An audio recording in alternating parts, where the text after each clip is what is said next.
ارزان کے پر نیلگو روشنی جھلملاتی تھی۔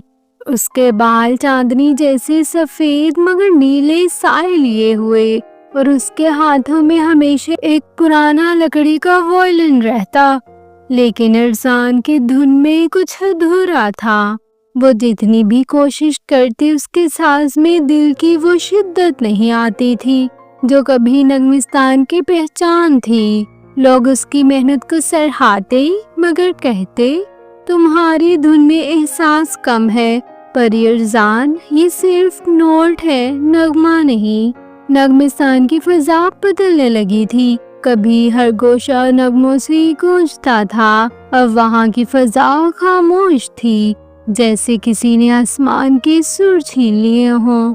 اس خاموشی کے پیچھے تھی ایک مغرور موسیقار پری منتہا کے سنہری پر روشنیوں میں چمکتے تھے۔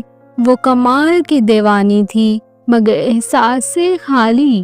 اس کی موسیقی اتنی درست تھی کہ لگتا تھا آسمان بھی اس کی مرضی سے گنگناتا ہے، لیکن دل کسی کا نہیں چھوتی تھی۔ منتہا نے نغمستان پر راج جمانا شروع کیا تھا۔ اس نے ہر ساز، ہر گانے پر اپنا حکم چلایا۔ اب کوئی دھن صرف دھن نہیں رہی تھی، وہ ایک قانون بن گئی تھی جذبات کے بغیر۔ ارزان پر اکثر بادلوں کی وادی میں جا کر گھنٹوں اپنی پرانے وائلن پر مشق کرتی، لیکن جتنا بجاتی اتنا ہی محسوس